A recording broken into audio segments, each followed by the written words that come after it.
This is the Bible Forum. I'm Warren Sprouse. It is January 28, 2018. There are a number of political issues that hit the waves this week, the news outlets and other kinds of things. Best-selling author Naomi Prins, P-R-I-N-S, says the ultimate destruction of the economic system will be the global debt.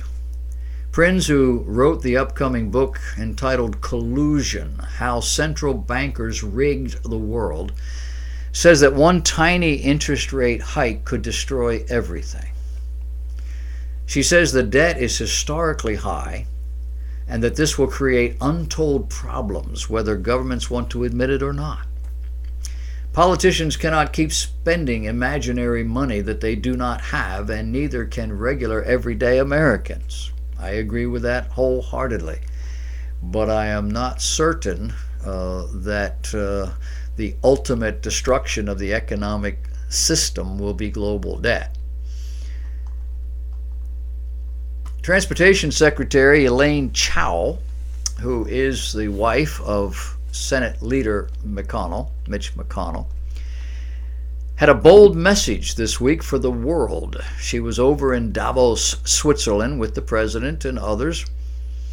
And on Wednesday, as she was holding a press conference, she was asked about Trump's leadership. Members of the panel were asked whether Trump was leading the U.S. to become, quote, just another country, end of quote, and lose its status as a global leader. Miss Chao was having none of it, and she stated out loud, boldly, quote, Davos should be very flattered that he, President Trump, has chosen this as a forum. And so those that don't want to listen to him, they can leave. Now, this is part of what discourse and discussion is all about. There's obviously a gulf in perceptions and assumptions. And she went on to say she thought that it's good that the president is coming and that he's explaining himself. She also added that when we talk about America's role around the world, it's not as if America is going to withdraw. There are many people who feel that America has been the chump, that we are a part, and we are certainly the key player in a global network that secures peace and security throughout the world. And yet, America bears a disproportionate amount of the cost. In fact, we pay for everybody else. Boom. Have you heard about the national ID? Yeah, we've talked about it. But you haven't heard this one. Earlier this month, January 2018, Republican Virginia Representative Bob Goodlatte introduced a bill in the House of Representatives, H.R. 4760. It is entitled Securing America's Future Act of 2018. It is a sweeping bill, apparently, that entails everything from education and the workforce to homeland security to the military. But tucked away in this 400-page behemoth of a bill are the details of a new biometric national ID card that could soon be required for everyone. Now, there has been no media coverage on this legislation that I'm aware of to date.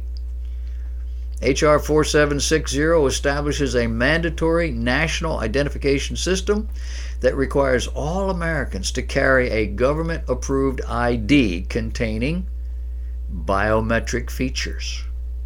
Without this card, according to the legislation, you will not be able to work in this country. Now, all this came in an effort to find a legislative solution for the current beneficiaries of the Deferred Action for Childhood Arrivals, the DACA program. Ron Paul points out this bill would give DACA recipients a 3-year renewable legal status while forcing a biometric national ID card on virtually everyone else. Is this the representation of what Republicans are in Virginia? Or is this what our nation has become? Keep in mind, it isn't law. Not yet. There's been a lot of talk about the United States Embassy moving to Jerusalem. Vice President Pence was over in Jerusalem recently, and he said the U.S. Embassy will open in Jerusalem before the end of next year, 2018. The embassy move in recognition of Israel is, quote, in the best interest of peace. By finally recognizing, he said, Jerusalem as Israel's capital, the United States has chosen fact over fiction. Prime Minister Netanyahu seemed to take this to mean something bigger and sooner, so in an interview, Trump came out and clarified things. He says, by the end of the year, we're talking about a temporary presence. It takes much longer to build, strengthen, and protect a building being used as an embassy. Now, President Trump is fully committed to achieving a lasting peace between Israelis and Palestinians, according to the vice president, reiterating that, quote, if both sides agree, the United States will support a two-state solution. His speech came as Palestinian Authority President Mahmoud Abbas was speaking in Brussels, trying to persuade the European Union to recognize a Palestinian state. Having these two large meetings going on at the same time made me wonder if that isn't what all of these people do, these bigwigs in government. They just go to meeting all over the world. I don't know, maybe they do. Here's a little bit of political irony under the heading of they're never ashamed. Early Saturday morning, the government shut down after Democrats and Republicans could not come to an agreement on the Deferred Action for Childhood Arrivals program. That was last week. Since then, both parties have pointed the finger at one another, claiming that that other person was the reason for the shutdown. People then began to look into the past. They saw how most of the outspoken politicians on the issue, what they had said, and they found some very interesting video footage. House Minority Leader Chuck Schumer is seen. Representative Bradley Brin of Alabama, Republican, brought a big poster into the chambers there of the Senate. And on this poster was the quote from Chuck Schumer back in 2013. And it said, a government shutdown is the politics of idiocy, of confrontation, of paralysis.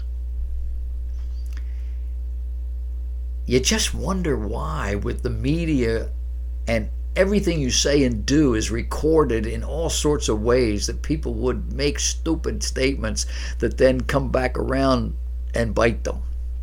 Schumer got caught contradicting himself on immigration. And he did it again in 2009, or somebody did. And in this case, it was Bernie Sanders. In 2009, on the Senate floor, he is quoted, heard saying or quoted that the same idea, and he was confronted with it. He said, what they are saying to the American people tonight is, well, maybe we lost the presidential election, maybe we lost seats in the Senate, lost seats in the House. It really doesn't matter. We can now bring the government to a shutdown, throw some 800,000 hardworking Americans out in the street, and we're going to get our way no matter what. Mick Mulvaney, Director of Office of Management Budget, pointed this out and said this past Friday, this is exactly what they accused the Republicans of doing back in 2013. When Sanders was asked about the quote, he responded saying, well, that doesn't sound like, I don't recall saying anything like that. And with their constituency, they get away with it. And with the help of our liberally based media. It never ends.